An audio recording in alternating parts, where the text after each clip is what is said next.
आया आया तूफान, भागा भागा शैतान। दोस्तों इसी तरह से मैं भगाने आया हूँ आपके बायोलॉजी के डर को हमेशा के लिए दूर। और दोस्तों मैं हूँ, जानते ही हो, मास्टर दीप। और दोस्तों करने आया हूँ आपकी बायोलॉजी को इतना स्ट्रॉन्ग कि फिर चाहे एग्ज़ाम हो नीट का या फिर बोर्ड एग्ज़ाम हो या फिर कोई सा भी एग्ज़ाम हो, उसकी क्या लगा दोगे आप, ता ता धैया। तो दोस्तों आज इस वीडियो में हम डिस्कस करेंगे ह्यूमन फिजियोलॉजी का chapter breathing and exchange of gases. आपको ध्यान से वीडियो को देखते जाना है, समझते जाना है बातों को। एक टाइम ऐसा आएगा जब आप लगा दोगे ता ता धैया, किसकी रे, एग्जाम की लगा दोगे। अब ध्यान से आ जाओ इधर। Breathing and exchange of gases. दोस्तों ब्रीदिंग क्या होती है? ब्रीदिंग देखो जी, चैप्टर का नाम है breathing and exchange of gases, जो कि ह्यूमन फिजियोलॉजी का चैप्टर है, क्लास 11th का चैप्टर है। ध्यान से आपको देखना है लेक्चर को।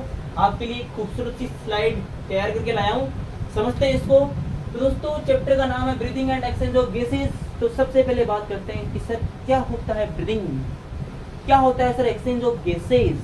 तो ब्रीदिंग क्या होता है दोस्तों, जो नॉर्मली हम सांस लेते हैं और सांस को छोड़ देते हैं। तो दोस्तों क्या होता है, जो नॉर्मली हम इनहेल एक्सेल, इसको क्या बोलते हैं दोस्तों, जो नॉर्मल हम इनहेल और एक्सेल करते हैं, सांस को अंदर लेना और छोड़ना, इसको हम बोलते हैं ब्रीदिंग। और ब्रीदिंग खुद एक पार्ट है रेस्पिरेशन का, खुद एक छोटी सी स्टेप है रेस्पिरेशन की। ब्रीदिंग जो है खुद एक छोटी सी स्टेप है रेस्पिरेशन की। तो रेस्पिरेशन की ऐसी बहुत सारी स्टेप्स होती है, टोटल 5 स्टेप्स होती है।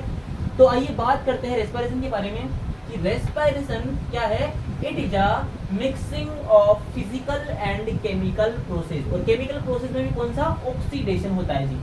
ऑक्सीडेशन कैसे होता है वो भी अपन डिस्कस करेंगे। तो रेस्पिरेशन मिक्सिंग है फिजिकल और केमिकल प्रोसेस का, और वो फिजिकल और केमिकल प्रोसेस टोटल 5 स्टेप्स में होती है। आइए उनके बारे में डिस्कस करते हैं अपन। सबसे पहली स्टेप है ब्रीदिंग, या फिर इसका दूसरा नाम क्या है, वेंटिलेशन। तो दोस्तों इसके अंदर होता क्या है, जो एटमॉस्फेरिक एयर है, जो एटमॉस्फेरिक एयर है, एटमॉस्फेरिक एयर को हम नॉर्मली क्या करते हैं, इनहेल, और जो एक्सहेल करते हैं उसको हम क्या बोलते हैं, ब्रीदिंग। तो होता क्या है दोस्तों, एटमॉस्फेरिक को हम क्या, जो एटमॉस्फेरिक जो एयर है उसको हम इनहेल करते हैं। तो इनहेल करते हैं तो दोस्तों क्या होता है, एटमॉस्फेरिक एयर के अंदर ऑक्सीजन का प्रेशर ज्यादा होता है। तो होता क्या है, ये ऑक्सीजन जाती है आपके लंग्स से, होता है आपके ट्रेकिया से होती हुई लंग्स में, और लंग्स में भी सबसे लास्ट वाले पार्ट किसके अंदर, एल्वियोलाई के अंदर। ओके जी, एल्वियोलाई में चली गई वो। अब एल्वियोलाई की जो लास्ट वाली जो बेसमेंटल मेम्ब्रेन है, वहां से क्या होगा, गैसों का एक्सचेंज होना है। यहाँ से क्या होना है दोस्तों, गैसों का एक्सचेंज होना है। कैसे, बाय सिंपल डिफ्यूजन। कैसे होना है, बाय सिंपल डिफ्यूजन के जरिए गैसों का क्या होगा, एक्सचेंज होगा। तो होता है क्या है, यहाँ पे ऑक्सीजन का प्रेशर ज्यादा है, तो ऑक्सीजन क्या होगी भाई, ज्यादा से कम की तरफ। अरे सिंपल डिफ्यूजन किसको बोलते हैं, कि सर ज्यादा से कम की तरफ क्या होना, फ्लो होना। तो होगा क्या, इस तरफ ऑक्सीजन का प्रेशर ज्यादा है, इस तरफ कम है, तो क्या होगा, ऑक्सीजन जाएगी ब्लड कैपिलरीज के अंदर। ओके जी, ब्लड कैपिलरीज के अंदर जाएगी, ब्लड के अंदर मिक्स हो जाएगी, ऑक्सीजनेटेड ब्लड बन जाएगा। अब ये ऑक्सीजनेटेड ब्लड कहाँ जाएगा, आगे जाएगा। अब भाई जो ऑक्सीजन घुल चुकी है, अब इसका वो ट्रांसपोर्टेशन भी तो करेगा ना। वो कौन करेगा, हमारा सर्कुलेटरी सिस्टम। यानी कि यहाँ से अब ब्लड पहले जाएगा हार्ट के अंदर, और हार्ट इसको पंप करेगा पूरी बॉडी के अंदर। बॉडी के अंदर कहाँ पे, हमारी जितनी भी सेल्स है, पूरी बॉडी की जितनी भी सेल्स है उनके पास में। तो भाई थर्ड स्टेप में होगा इनका ट्रांसपोर्टेशन ऑफ गैसेज। ट्रांसपोर्टेशन होगा, कौन करेगा, सर्कुलेटरी सिस्टम। ट्रांसपोर्टेशन होगा तो चलो जी ये पहुंच गई हमारे टिश्यूज के पास में, सेल्स के पास में। अब ये ऑक्सीजन जाएगी किसके पास में, सेल्स के पास में, सेल के अंदर जाएगी। तो दोस्तों कैपिलरीज, ब्लड की कैपिलरीज और टिश्यू के बीच में जो गैसों का एक्सचेंज हो रहा है, इस वाली स्टेप को अपन क्या बोलते हैं, इंटरनल रेस्पिरेशन। कैपिलरीज और टिश्यू के बीच में, सेल्स के बीच में जो गैसों का एक्सचेंज हो रहा है उसको अपन क्या बोलते हैं, इंटरनल रेस्पिरेशन। ठीक है जी, ऑक्सीजन चली गई, ऑक्सीजन चली गई तो वहां पे इनको कौन मिल गया, ग्लूकोज मिल गया।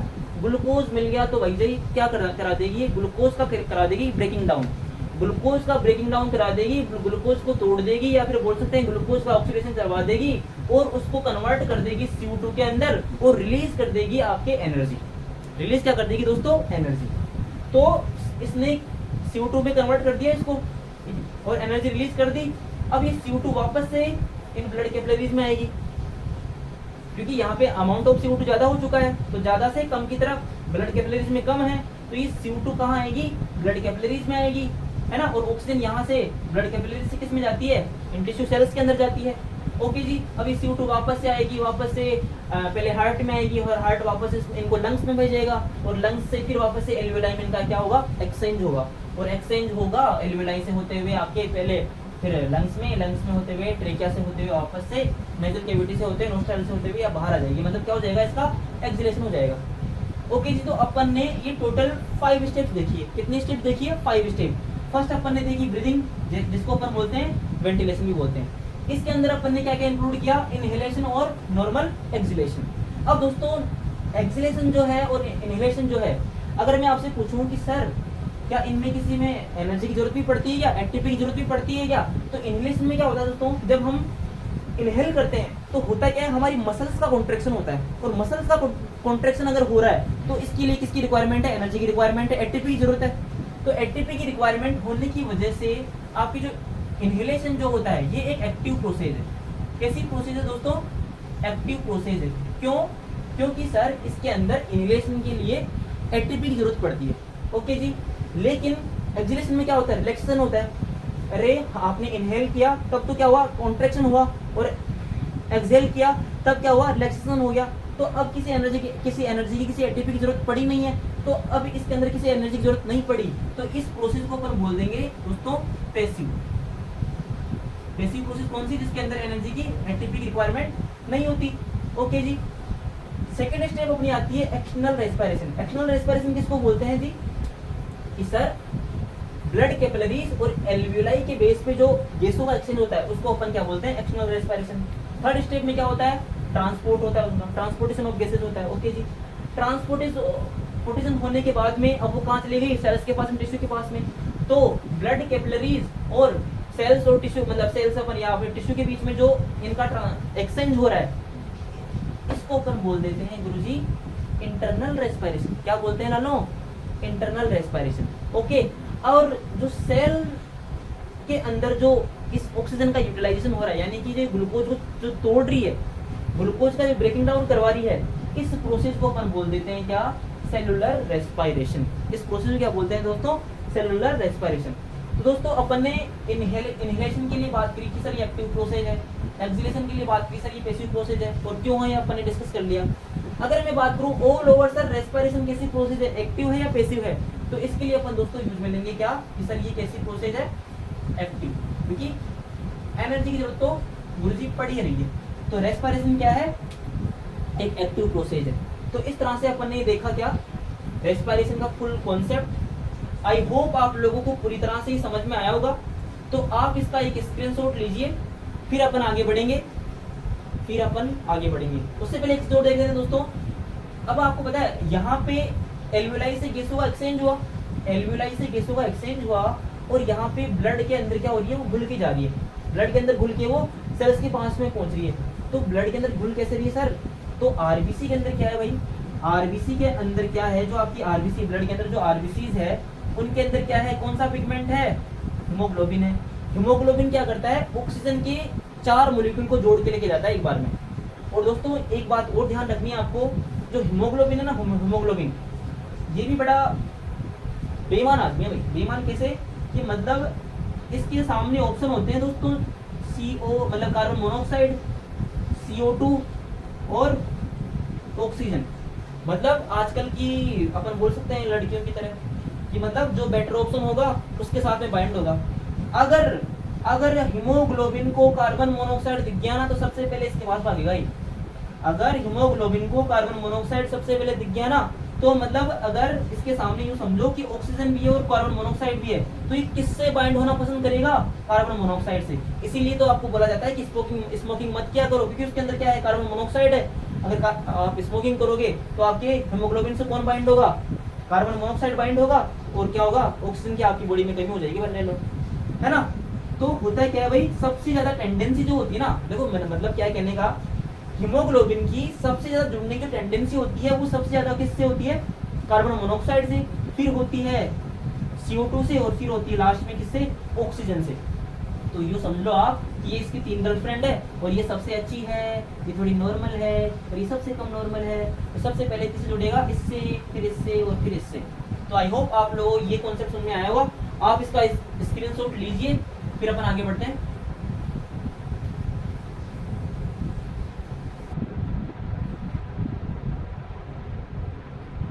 तो आ जाओ लालो, अब इस स्लाइड के ऊपर अपन कवर करेंगे ह्यूमन रेस्पिरेटरी सिस्टम को। और इस स्लाइड के ऊपर दोस्तों मैंने आपके एनसीईआरटी के लगभग सारे कॉन्सेप्ट कवर करने की कोशिश करी है। तो आइए देखते हैं। तो ह्यूमन रेस्पिरेटरी जो सिस्टम है दोस्तों कहाँ प्रेजेंट होता है, सबसे पहले तो ये बात करते हैं। दोस्तों मैंने आपको बताया था हमारी जो ये बॉडी है और इस बॉडी के अंदर जो ये कैविटी है इसको अपन क्या बोलते हैं? Coelomic cavity. कौन सी कैविटी बोलते हैं? Coelomic cavity. और ये जो सिलोमिक कैविटी है दोस्तों ये भी 3 पार्ट्स के अंदर डिवाइड होती है। जो सबसे ऊपर जो कैविटी है ना, जहाँ पे मतलब अपन बोल सकते हैं आपका चेस्ट है, ब्रेस्ट है। तो इस वाली कैविटी को तो अपन ने नाम दिया था क्या? Thoracic cavity. इससे जस्ट नीचे एब्डोमिनल कैविटी, और इस एब्डोमिनल कैविटी के जस्ट नीचे क्या होता है आपका? Pelvic cavity. पेल्विक कैविटी कौन सी? जहाँ पे मेल और फीमेल में उनके रिप्रोडक्टिव पार्ट्स प्रेजेंट होते हैं। थोरेसिक कैविटी और एब्डोमिनल कैविटी को अलग कौन करता है? आपका डायफ्राम। और डायफ्राम के ऊपर ही प्रेजेंट होते हैं आपके लंग्स, यानी कि आपका रेस्पिरेटरी सिस्टम। तो आइए दोस्तों देखते हैं इसको। दोस्तों आपका जो रेस्पिरेटरी सिस्टम है तो इसका सबसे अपर वाला पार्ट है, या अपन इसको बोल सकते हैं कि एक ढक्कन की तरह इसको ढक के रखने का काम जो कोई कर रहा है उसको अपन बोलते हैं एपिग्लोटिस। एपिग्लोटिस क्या करती है दोस्तों कि जब आप खाना खा रहे होते हो उस टाइम पे खाना जो है आपकी ट्रीकिया के अंदर, विंड पाइप के अंदर ना चला जाए, इसलिए क्या करता है जो एपिग्लोटिस जो है ये क्या करता है? इसको ढक लेता है ना। तो सबसे ऊपर एक प्रोजेक्शन होता है जिसको अपन बोलते हैं एपिग्लोटिस दोस्तों। किसके ऊपर? आपके रेस्पिरेटरी सिस्टम के ऊपर, है ना। फिर इसके जस्ट नीचे दोस्तों आपका ये विंड पाइप स्टार्ट होता है, और इस विंड पाइप का यानी कि ट्रेकिया का जो सबसे अपर वाला पार्ट है, ट्रेकिया का सबसे अपर वाला जो पार्ट है वो 9 कार्टिलेज से बना होता है, और उसको अपन बोलते हैं वॉइस बॉक्स, साउंड बॉक्स, जहां से आपकी आवाज निकलती है, जहां पे आपके वोकल कोर्ड्स जो प्रेजेंट है वहां पे, है ना दोस्तों। तो ये टोटल बना होता है टोटल 9 कार्टिलेज का। कितने कार्टिलेज का? टोटल 9 कार्टिलेज का ये आपका साउंड बॉक्स, वॉइस बॉक्स बना होता है दोस्तों। अब यहाँ से आपकी ये ट्रेकिया जो है, ये जो ट्रेकिया है, वॉइस बॉक्स का दूसरा नाम क्या है दोस्तों? लेरिंग्स। तो आपकी जो ट्रेकिया है ये आपके लेरिंग्स से लेके कहाँ तक होती है? आपकी ब्रोंकाई तक। लेरिंग्स से लेके कहाँ तक होती है? आपकी ये ब्रोंकाई तक होती है ना। अब ये जो ब्रोंकाई है, दोस्तों कहाँ से स्टार्ट होती है सर? मतलब ट्रेकिया से ब्रोंकाई कब बनती है? तो दोस्तों आपकी पीछे की तरफ, मतलब आपकी जो यहाँ पे बैकबोन है, तो यहाँ पे क्या होता है दोस्तों, यहाँ यूँ समझो कि आप क्या अपने आप को बैकवर्ड से देख रहे हो, है ना। तो इसके अंदर क्या प्रेजेंट है? आपके वर्टेब्रल कॉलम। तो जैसे कि यहाँ पे आपकी ये नेक है, फिर ये आपकी जैसे कि मान लो ये थोरेसिक कैविटी वाला पार्ट है, और ये वापस ये एब्डोमिनल कैविटी वाला पार्ट है। तो दोस्तों ये वैसे अपन बोन्स वाले चैप्टर में कवर करेंगे, लेकिन दोस्तों यहाँ जो वर्टेब्रल जो कॉलम है वो आपकी नेक के अंदर कितने प्रेजेंट होते हैं? टोटल 7। आपके जो थोरेसिक कैविटी है, थोरेसिक कैविटी के अंदर टोटल कितने वर्टेब्रल कॉलम प्रेजेंट होते हैं? 12। कितने वर्टेब्रल कॉलम प्रेजेंट होते हैं दोस्तों? 12। और यहाँ पे जो ये एब्डोमिनल वाला पार्ट है यहाँ पे टोटल मतलब 5 होते हैं, है ना। तो ये अपन बोन्स वाले चैप्टर में देखेंगे, लेकिन अभी के लिए देखते हैं दोस्तों जो आपकी थोरेसिक कैविटी वाला पार्ट है, मतलब डोर्सल साइड में जो यहाँ पे वर्टेब्रल कॉलम है, और वर्टेब्रल कॉलम का भी कौन सा वाला पार्ट? थोरेसिक का मतलब 5 वाला, T5 वाला जो रीजन है ना दोस्तों, जहाँ पे आपका अपन ऐसे बोल सकते हैं कि जो वर्टेब्रल कॉलम, मतलब वर्टेब्रल जो कॉलम है थोरेसिक वर्टेब्रल कॉलम है 5th नंबर का जो आपका थोरेसिक वर्टेब्रल जो कॉलम है, वहां से आपकी जो ट्रेकिया डिवाइड होकर बनाती है दोस्तों प्राइमरी ब्रोंकाई, 1 डिग्री ब्रोंकाई। और ये दोनों जो ब्रोंकाई है चली जाती है दोनों लंग्स के अंदर, लेफ्ट और राइट लंग्स के अंदर। ठीक है दोस्तों, इतनी बात क्लियर हो गई। अब दोस्तों अपन बात करते हैं, अपन ने बात करी एपिग्लोटिस की, अपन ने बात करी वॉइस बॉक्स की, या फिर क्या बोलते हैं इसको? लेरिंग्स, साउंड बॉक्स, है ना। कितनी कार्टिलेज का बना होता है? 9 कार्टिलेज का बना होता है सर। अपन ने बात की ट्रेकिया की, कहाँ से स्टार्ट होती है सर? लेरिंग्स से लेके कहाँ तक? ब्रोंकाई तक। ठीक है जी। अब बात करते हैं जो ये ट्रेकिया है दोस्तों, ये जो ट्रेकिया है आपकी, ये ट्रेकिया भी क्या होती है दोस्तों? एक कार्टिलेज से, जो आप ये देख रहे हो ना सी शेप की कार्टिलेज से कवर होती है, जिसको अपन बोलते हैं हाइलीन कार्टिलेज, जिसको अपन क्या बोलते हैं, हाइलीन कार्टिलेज बोलते हैं। और ये कैसे शेप की होती है दोस्तों, सी शेप। कैसे शेप की होती है, सी शेप की होती है और डोर्सली इनकम्प्लीट होती है। मतलब कैसे दोस्तों, आप जब यूं समझो, ये फ्रंट में आपकी ट्रेकिया है, ये फ्रंट में आपकी ट्रेकिया है, और इसको जो सी शेप की जो कार्टिलेज है, हाइलिन जो कार्टिलेज है, वो कुछ इस तरह से कवर करके रखती है, इस तरह से। और ये सी शेप की जो कार्टिलेज है, ये आपके ट्रेकिया के ऊपर प्रेजेंट होती है, ब्रोंकाई के ऊपर प्रेजेंट होती है। मतलब ये कुल मिला के आपके रेस्पिरेटरी ब्रोंचियोल तक ये प्रेजेंट होती है, सी शेप की जो कार्टिलेज है। क्लियर है दोस्तों, ट्रेकिया के ऊपर क्या होती है, सी शेप की हाइलीन कार्टिलेज प्रेजेंट होती है, जो कि क्या करती है, इस ट्रेकिया को पिचकने से, जैसे कि मान लो कभी कभार जोड़ लग गया हो तो इसको कुल मिला के पिचकने से बचाती है। कौन, सी शेप की ये कार्टिलेज। ठीक है दोस्तों, और इसका नाम क्या है, हाइलीन कार्टिलेज। ये कहां तक प्रेजेंट होती है, आपके ट्रेकिया से लेके आपके रेस्पिरेटरी ब्रोंचियोल तक जो सी शेप की जो कार्टिलेज है प्रेजेंट होती है दोस्तों। अब अपन बात करते हैं दोस्तों लंग्स जो है, लंग्स की कवरिंग की। तो दोस्तों लंग्स की कवरिंग को अपन बोलते हैं क्या, प्लूरा। जो लंग्स की जो कवरिंग है दोस्तों, उसको क्या बोलते हैं, प्लूरा। और जो प्लूरा है दोस्तों, ये बाई लेयर होता है। कैसा, कितने लेयर का, 2 लेयर का ये कवरिंग होती है। लंग्स की जो कवरिंग है दोस्तों 2 लेयर की बनी होती है। जो सबसे बाहर वाली कवरिंग है, जो सबसे बाहर वाली कवरिंग है, उसको तो अपन बोल देते हैं क्या दोस्तों, पैराइटल प्लूरा। जो बाहर वाली कवरिंग है उसको अपन क्या बोलते हैं, पैराइटल प्लूरा। और जो अंदर वाली लेयर है उसको अपन बोलते हैं विसरल प्लूरा। और दोस्तों इन दोनों लेयर्स के बीच में, ये जो दोनों लेयर्स बन गई, बाहर वाली और अंदर वाली, बाहर वाली मतलब क्या, पैराइटल प्लूरा, और अंदर वाली विसरल प्लूरा, इन दोनों के बीच में जो फ्लूइड भरा हुआ है, इन दोनों के बीच में जो फ्लूइड भरा हुआ है उसको अपन बोलते हैं क्या, प्लूरल फ्लूइड। और ये फ्लूइड किस काम आता है दोस्तों, ताकि कोई भी फ्रिक्शन वगैरह हो किसी अदर ऑर्गन की वजह से, या फिर बाहरी कोई भी एक्सटर्नल प्रेशर की वजह से, तो फ्रिक्शन को रोकने की वजह से, ये अपन बोल सकते हैं प्रोटेक्शन के लिए कुल मिला के। तो इसके अंदर कौन सा फ्लूइड भरा होता है, प्लूरल फ्लूइड। तो इन दोनों लेयर्स के बीच में जो फ्लूइड भरा होगा उसको अपन क्या बोलेंगे, प्लूरल फ्लूइड। ये बात हो गई दोस्तों लंग्स की कवरिंग की। अब अपन बात करते हैं दोस्तों, जो ये लंग्स है आपका राइट लंग और लेफ्ट लंग, आपका राइट लंग और लेफ्ट लंग।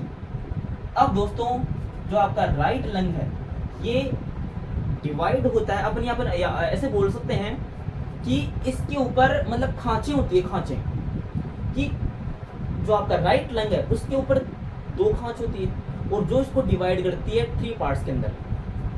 सबसे ऊपर वाला जो है उसको अपन बोलते हैं सर सुपीरियर लोब। मतलब इसके अंदर फिशर्स होती है। सिंपल लैंग्वेज में क्या मतलब, क्या होता है कि जो लंग्स है, लंग्स के ऊपर क्या मिलेगी आपको, ऐसे दरारें से मिलेगी। जो आपका राइट वाला लंग है उसके ऊपर आपको 2 दरारें मिलेगी, जो इसको 3 पार्ट्स में डिवाइड करेगी, है ना। जो ऊपर वाला पार्ट होगा उसको तो अपन बोल देंगे क्या, कहाँ लिखा है मैंने, सुपीरियर लोब।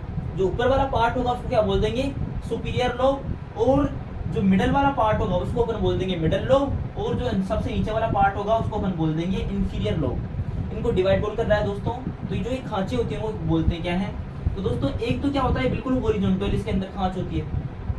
अपन किसकी बात कर रहे हैं दोस्तों, राइट लंग की बात कर रहे हैं। तो एक तो क्या होता है इसके अंदर बिल्कुल हॉरिजॉन्टल खांच होती है, या फिर अपन बोल सकते हैं ट्रांसवर्स।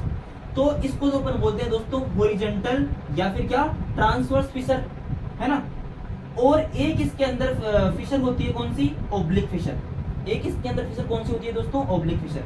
तो दोस्तों इस तरह से हॉरिजॉन्टल फिशर और ओब्लिक फिशर आपके राइट लंग को डिवाइड करती है 3 पार्ट्स के अंदर, superior lobe, middle lobe, inferior lobe. Superior lobe, middle lobe, inferior lobe. कौन डिवाइड कर रहा है इनको, ट्रांसवर्स या फिर क्या, हॉरिजॉन्टल फिशर, और कौन सा, ओब्लिक फिशर।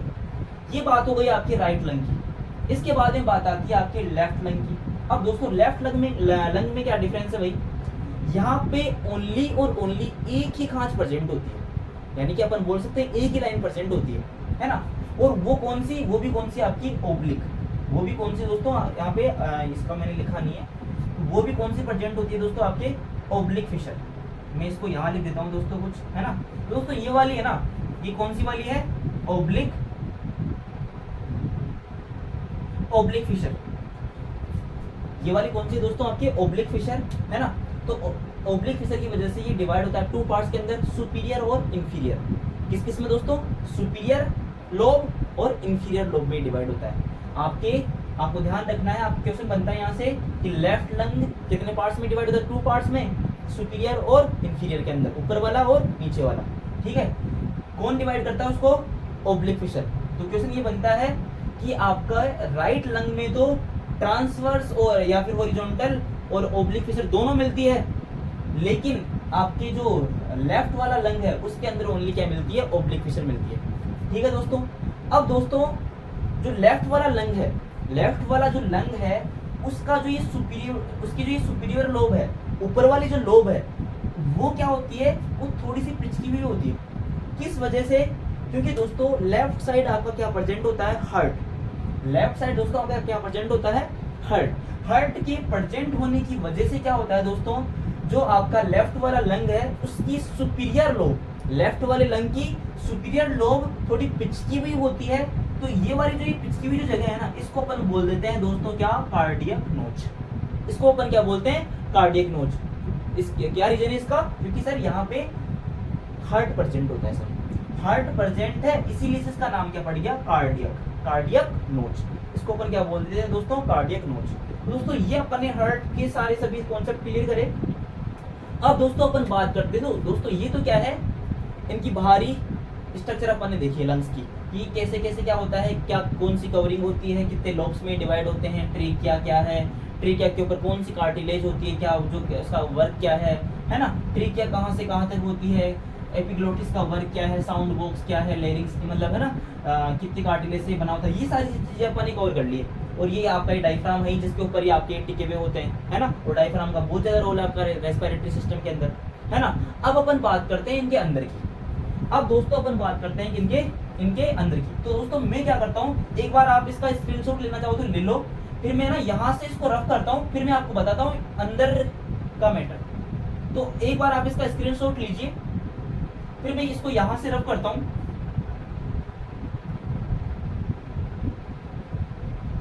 अब दोस्तों होता क्या है, मैंने क्या बताया आपको कि देखो यूं समझो कि जैसे यहाँ से आपकी ये ब्रोंकाई आई, यहाँ से आपकी ब्रोंकाई आई, है ना। अब ये दोस्तों ये क्या होती है, बार बार डिवाइड होती है। जिस तरह से आप एक टहनी को देखते हो ना, कि मतलब वो डिवाइड होते पहले, जैसे कि ये मेन वाली टहनी है, फिर ये डिवाइड होगी इस तरह से। देखो जो ये मेन, इसको अपन मेन एक्सिस बोल देंगे, फिर ये वापस से डिवाइड होगी, फिर ये वापस डिवाइड होगी, फिर ये वापस डिवाइड होगी, फिर ये वापस डिवाइड होगी। तो इस तरह से डिवाइड होते होते इस तरह से लास्ट वाला पार्ट रहेगा इसका एल्वियोलाई। दोस्तों इस तरह से ये क्या बना लेगी, ट्री बना लेगी। इस तरह से आपको इस दोनों लंग्स के अंदर, इस तरह से आपको इन दोनों लंग्स के अंदर इस तरह से ये नेटवर्क मिलेगा ट्यूब्यूल्स का, जिनको अपन क्या बोल देंगे कि सर क्या बना, ब्रोंकाई से, मतलब प्राइमरी ब्रोंकाई से फिर क्या बनेगा, सेकेंडरी ब्रोंकाई, टर्सरी ब्रोंकाई, है ना। तो दोस्तों मैंने इसका पूरा सीक्वेंस यहाँ पे लिखा है। तो होता क्या है, अपन इसको बोल सकते हैं आपके एयर का पाथवे, इसको अपन क्या बोल सकते हैं, आपकी एयर का पाथवे। एयर पाथवे जो है इसको अपन बोल सकते हैं। तो सबसे पहले एयर आएगी आपके नोस्ट्राइल्स के अंदर, है ना, नोस्ट्राइल्स के अंदर आई। नोस्ट्राइल से वो कहाँ आएगी, आपकी नेजल कैविटी में। नेजल कैविटी से वो कहाँ पे आएगी, फेरिंग्स में। और फेरिंग्स क्या होता है, फूड और एयर दोनों के लिए कॉमन पाथ है फेरिंग्स, है ना। फेरिंग्स से वो आपके किस में आएगा, साउंड बॉक्स में, लेरिंग्स के अंदर। लेरिंग्स से वो किस में आएगा, ट्रेकिया में। ट्रेकिया से फिर वो आएगा प्राइमरी ब्रोंकाई 1 डिग्री ब्रोंकाई में, फिर आएगा 2 डिग्री ब्रोंकाई यानी सेकेंडरी ब्रोंकाई, है ना। फिर वो किस में आएगा दोस्तों, सेगमेंटल ब्रोंकाई के अंदर। किस में आएगा दोस्तों, सेगमेंटल ब्रोंकाई, है ना। इसको अपन टर्सरी ब्रोंकाई भी बोल सकते हैं, है ना। सेगमेंटल ब्रोंकाई से फिर वो कहाँ पे आएगा, 1 डिग्री ब्रोंचियोल। ब्रोंकाई तक का मैटर हो गया दोस्तों, वो किस में आएगा, प्राइमरी ब्रोंचियोल में आएगा। अब दोस्तों ये क्या अपन किसको बोल रहे हैं, कि जो इसका ये बार बार डिवाइडेशन हो रहा है ना, मतलब ये जो अपनी शाखाओं में जो डिवाइड हो रहा है, मतलब एक ट्री फॉर्म जो कर रहा है ना, इसी से ये पूरी सीक्वेंस बन रही है ना। तो सेगमेंटल ब्रोंकाई से आया वो प्राइमरी ब्रोंचियोल में, प्राइमरी ब्रोंचियोल से कहां पे आया, टर्मिनल ब्रोंचियोल में, है ना। और टर्मिनल ब्रोंचियोल से लास्ट पहुंच जाएगा वो आपके रेस्पिरेटरी ब्रोंचियोल में, और रेस्पिरेटरी ब्रोंचियोल उसको पहुंचा देगी आपकी एल्वियोलाई की जो रियल स्ट्रक्चर है उसके अंदर। अब दोस्तों ये तीनों पार्ट्स जो है इनको अपन देखते हैं। जैसे कि आपकी ये है एल्वियोलाई, ये आपकी एल्वियोलाई है दोस्तों। तो दोस्तों एल्वियोलाई का जो ये वाला पार्ट है, इसको तो अपन नाम दे देते हैं क्या, एल्वियोलर डक्ट। इसको अपन क्या नाम देते हैं दोस्तों, एल्वियोलर डक्ट। ठीक है। एल्वियोलर डक्ट हो गया। इसका जो ये वाला पार्ट है, ये वाला जो मिडल वाला जो पार्ट है, इसको अपन नाम देते हैं दोस्तों एट्रिया। इसको अपन क्या नाम दे देते हैं दोस्तों? एट्रिया। एट्रिया। और जो ये वाला जो पार्ट है, ये वाला जो पार्ट है जहां से गैसों का एक्सचेंज होगा, इसको अपन नाम देते हैं दोस्तों एल्वियोलर सेक। लास्ट वाला पार्ट क्या है? एल्वियोलर सेक। तो दोस्तों इस तरह से एल्वियोलर सेक, एट्रिया और कौन सा एल्वियोलर डक्ट, ये तीनों, और इसके अलावा कौन? रेस्पिरेटरी ब्रोंचियोल, ये चारों पार्ट्स मिलकर बनाते हैं आपका रेस्पिरेटरी ट्री। ये चारों पार्ट्स मिलकर क्या बनाते हैं दोस्तों? अपन बात करेंगे जैसे कि alveolar sac, atria, alveolar duct और रेस्पिरेटरी ब्रोंचियोल, ये चारों की चारों मिलकर क्या बनाते हैं दोस्तों? मैं इसको यहां लिख देता हूं सही से, इस तरह से, रेस्पिरेटरी ब्रोंचियोल, एल्वियोलर डक्ट, एट्रिया और एल्वियोलर सेक, ये चारों मिलके आपका बनाते हैं क्या? Respiratory tree. ये क्या बनाते हैं दोस्तों? रेस्पिरेटरी ट्री बनाएंगे, है ना दोस्तों। ये आपके नीट में इस तरह क्वेश्चन आता है दोस्तों कि रेस्पिरेटरी ट्री जो होता है उसके अंदर कौन कौन इंक्लूड होता है? रेस्पिरेटरी ब्रोंचियोल, रेस्पिरेटरी ब्रोंचियोल आगे किस में जाएगी? एल्वियोलर डक्ट के अंदर, एल्वियोलर डक्ट, एट्रिया, लास्ट में एल्वियोलर सेक, है ना दोस्तों। तो इसको बोलते हैं क्या? Respiratory tree. और जो ये वाला पार्ट बच गया ट्रेकिया से लेके टर्मिनल ब्रोंचियोल तक, इसको हम बोलेंगे कंडक्टिंग ट्री या फिर क्या? ब्रोंचियोल ट्री। तो इसको हम अभी यहाँ देखते हैं दोस्तों, इन दोनों का वर्क देखेंगे कि रेस्पिरेटरी ट्री और कंडक्टिंग जो ट्री है, इन दोनों का फंक्शन क्या है। एक बार आप इसका स्क्रीनशॉट लीजिए, फिर मैं इसको यहाँ से रफ करके फिर यहाँ पे नोट करेंगे अपन। स्क्रीनशॉट लीजिए इसका जल्दी से आप। तो मैं इसको एक बार यहाँ से इसको रफ कर देता हूँ।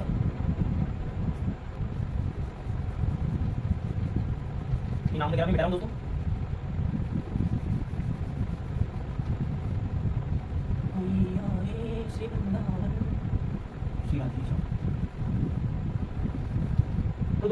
तो दोस्तों हमने क्या देखा कि जो ये ट्रेकिया से लेके टर्मिनल ब्रोंचियल तक का जो पार्ट है, ट्रेकिया से लेके टर्मिनल ब्रोंचियल तक का जो ये पार्ट है, इसको हम बोलेंगे कंडक्टिंग ट्री या फिर क्या? ब्रोंचियोल ट्री।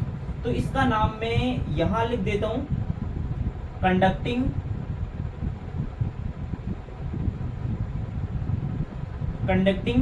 या फिर इसी का नाम क्या है? ब्रोंचियोल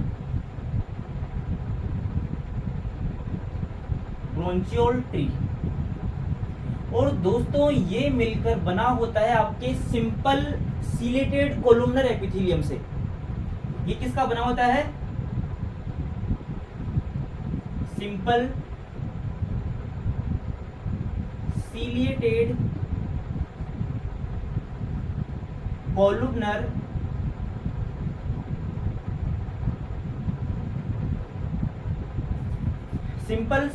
कोलुमनर एपिथेलियम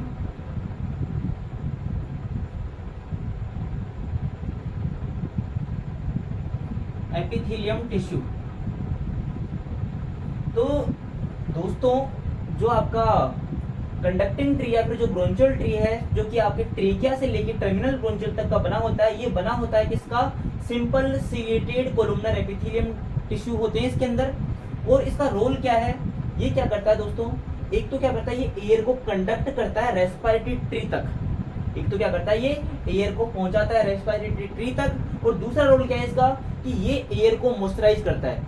एयर के अंदर कोई इम्प्योरिटीज है उसको नष्ट करने का काम करता है, क्योंकि इसके अंदर टिश्यू कौन सा है?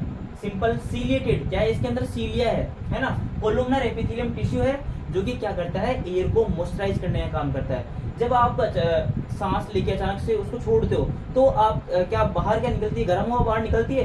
तो दोस्तों होता है क्या है, क्या करता है वो एयर कैसे बन जाती है? मॉइस्चराइज बन जाती है ना। उसके अंदर जो भी इम्प्योरिटीज है वो नष्ट हो जाती है। तो वो काम कौन कर रहा है? आपका कंडक्टिंग ट्री। इसके अलावा जो रेस्पिरेटरी ट्री है, रेस्पिरेटरी ट्री आपका बना होता है लालो किसका? सिंपल स्क्यूमस एपिथेलियम टिश्यू का। ये बना होता है आपके सिंपल स्क्यूमस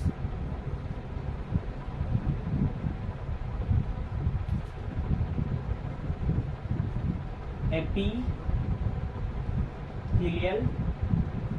टिश्यू, ये आपके बना होता है सिंपल स्क्वेमस एपिथेलियम टिश्यू का, जो कि क्या होता है, थिन होता है। तो इससे क्या होता है, गैसों का एक्सचेंज होता है। तो कंडक्टिंग ट्री क्या करता है, एयर को कंडक्ट करता है, रेस्पिरेटरी ट्री तक पहुंचाता है, और रेस्पिरेटरी ट्री क्या करता है, एयर को क्या करता है, ये इससे गैसों का एक्सचेंज होता है दोस्तों। तो ये हुआ आपके जो पूरा एयर पाथवे था, इसको अपन नाम देते हैं क्या दोस्तों, ये जो अपन ने पूरा देखा नोस्टाइल से लेके आपके ये एल्वियोलर सैक तक, ये पूरा क्या है दोस्तों, एयर पाथवे। एयर का जो पाथवे है,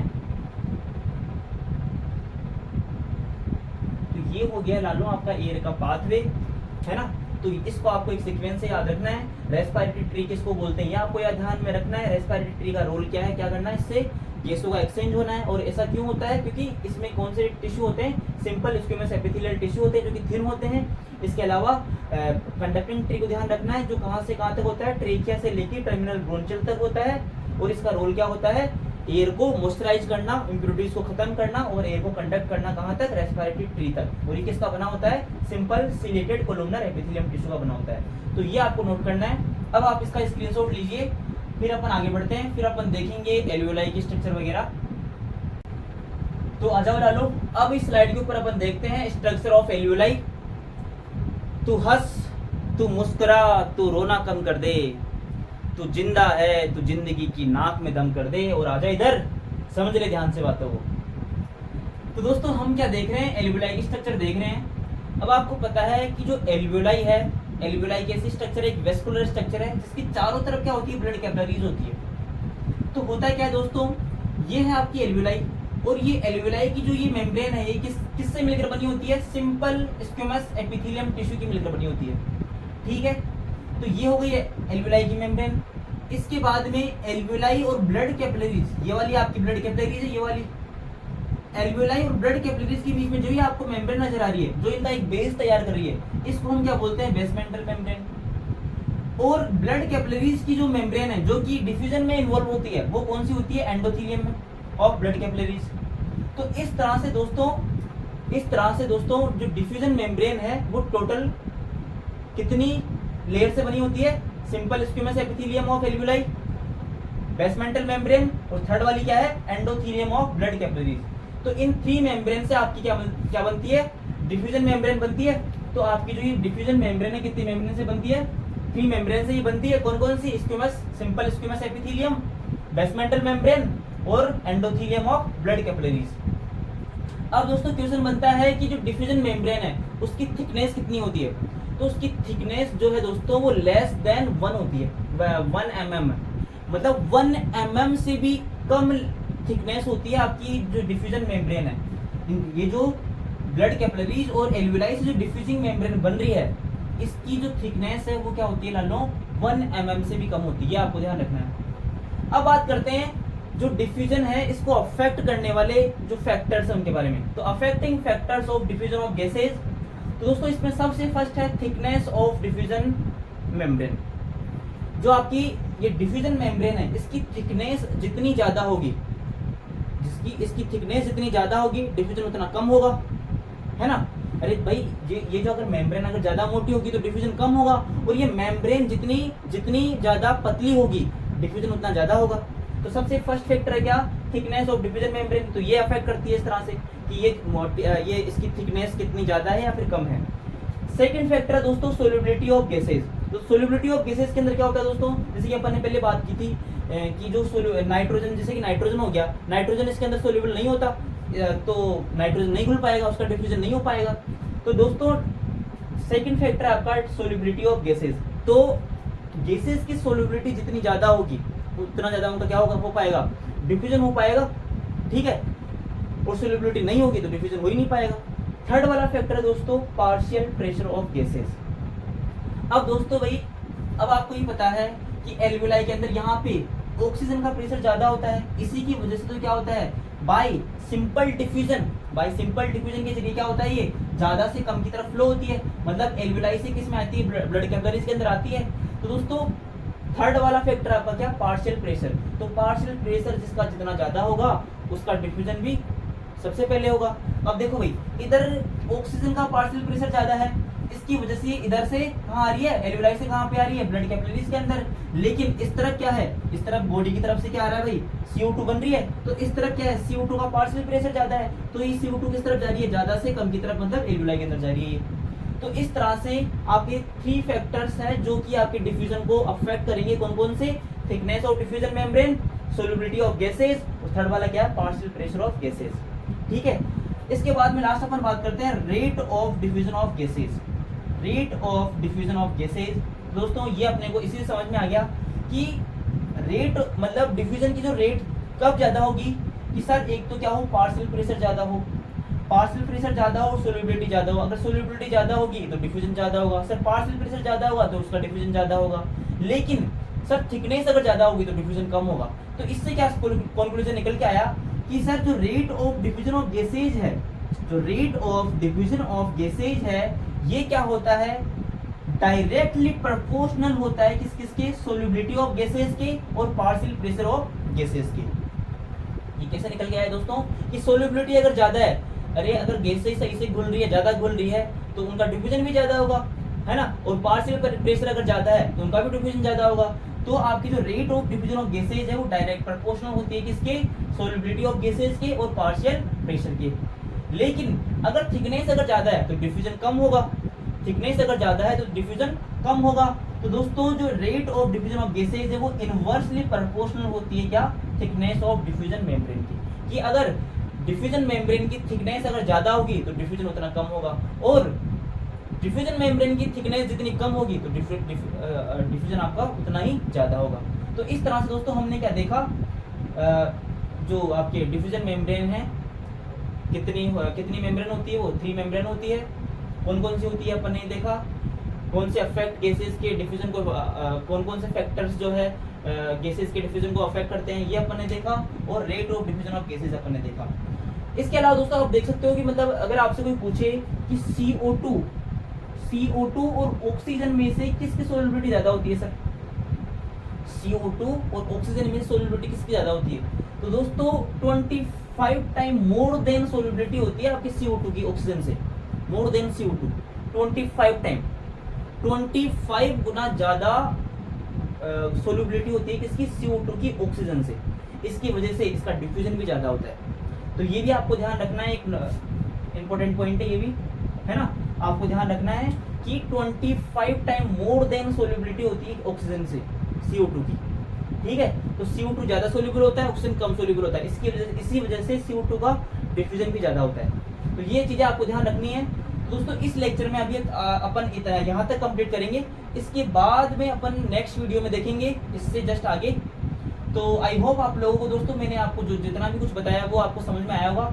आप इनके प्रॉपर नोट्स बनाइए और प्रॉपर लेक्चर्स को लेते जाइए, एक टाइम बाद में बहुत ही अच्छी तैयारी पे आप होंगे। Thank you so much.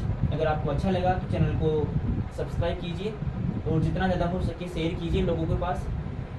और दोस्तों अगर कुछ कमियां रह रही ना तो वो अभी मैंने शुरुआत की है, वो कमियां मैं धीरे धीरे दूर कर लूँगा।